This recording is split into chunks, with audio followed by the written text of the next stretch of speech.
back to the transfer portal question. No, you're fine. How do you manage that as far as keeping an eye out for guys that you might be interested in? We treat it just like a recruiting list. I mean, I hate to say that, but you have to. So just like we're always monitoring, we're looking at class of 20, 21, 22, and our recruiting department is constantly looking at social media or using recruiting services or YouTube, whatever it is, to watch guys, to evaluate guys.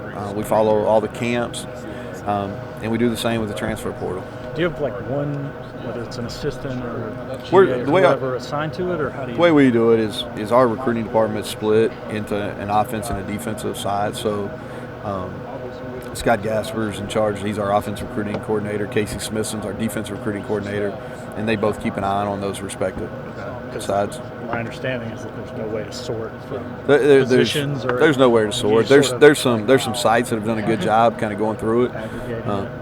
One of the things, you see these huge numbers, and really Shane, who's over the oversight committee, he has more access to the data than I do, but you can't tell who's on scholarship, who's a walk-on. You can't tell who's played. I mean, so you got to be careful. Some of the numbers are misleading, in my opinion. Now, has there been an increase in transferring? I would say probably yes.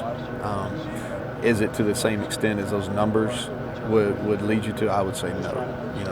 Your solution that you kind of proposed, that 4 to 6 floating thing. Yeah. You think that's a realistic thing? Is that something you're trying know. to get some other people behind you? I said this. I said this kiddingly. It's like I'm not at a point in my career where I'm setting legislation. You know what I mean? Like I'm not setting legislation. I just want to know the rules and play by it. I think what I was saying, what generated that conversation is everybody wants to talk about the transfer portal, and I get it. Okay, we've got a unique situation in our league with Austin coming from Oklahoma. I think Lincoln made some comments yesterday, and I get his perspective. And I don't have feelings pro or con on the transfer portal. I really don't. It is what it is. The rules have been set. We're just going to play by them. I think the more important conversation and the bigger issue in college football is roster management rather than the transfer portal. That's how I said it. That's what I was going at. That solution is one. Another one is it makes sense to me. Just because it makes sense to me doesn't necessarily mean it's going to get. Like I said, I got to win a few more games before I get a voice. But a lot of people are short.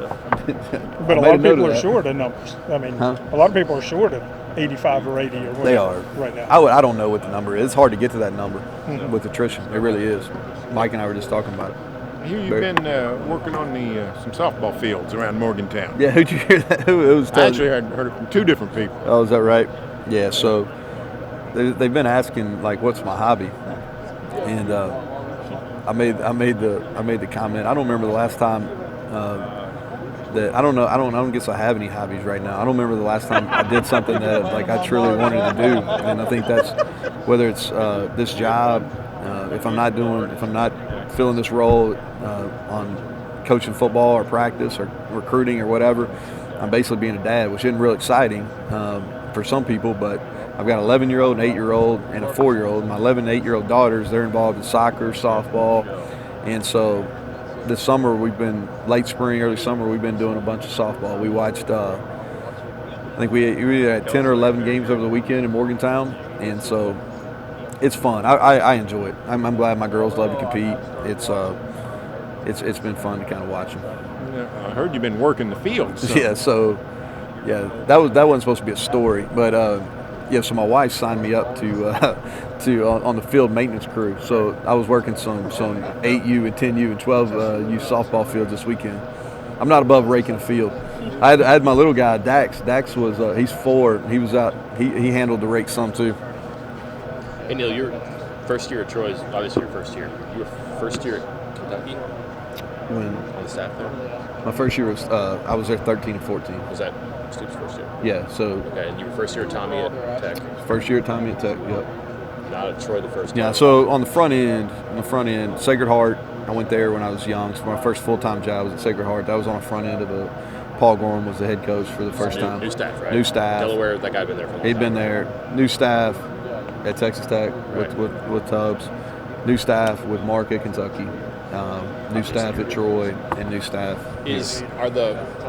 the precursor experiences that before you, are they so different that you can't turn to the year one chapter in the coaching manual and just kind of get in this? Or is there enough to learn from having been in year one in so many places that not a blueprint, but there's kind of a way to operate because first years are very unique. Does that make sense? Yeah, I think that's a really good question. So I think what you do is, I think just like, you know, as you go through your career, you learn a little bit as you go, and that's the same thing here. Is each situation is different. A lot of the challenges are the same though, and I think you grow. And without a doubt, I've grown at each stage, at each of those new opportunities. I've been able to grow, and so the hardest thing, but the most important thing in new situation is because a coach, or a lot of males just in general, are doers. You know, and I had one of my mentors say when I got the job at Troy is like, you got to fight every urge in your being and not be a doer, but be a listener early. And I thought that was huge in how we were able to get that program turned around on a quick basis. And we followed that same approach and tried to ask better questions this time at West Virginia. And that's why I thought before we made huge hires, before we really started recruiting new people and all that kind of stuff in January and February, is we sat down with all the support staff, we sat down with all the players, and we asked them those questions you've seen. You know, what's been going well here? What do we need to sustain? What do we need to improve? What's the number one issue in our program? If you were named head coach, what would you do? And so we asked those questions because I think you can't go about setting what your program's going to be until you know what are the things that are unique here. What's the organizational structure here? What are the challenges? What are the things that are really going well? What can you build on? You know, so as you go through this process, you learn a little bit each time. You know, I like where we're at. We try to be diligent about listening and taking it all in before we really set our vision and what our approach was going to be. I like where we're at. I like our kids, and we're not a finished product. You know, we've got a lot of growth, not only with this football team, but as a program in general.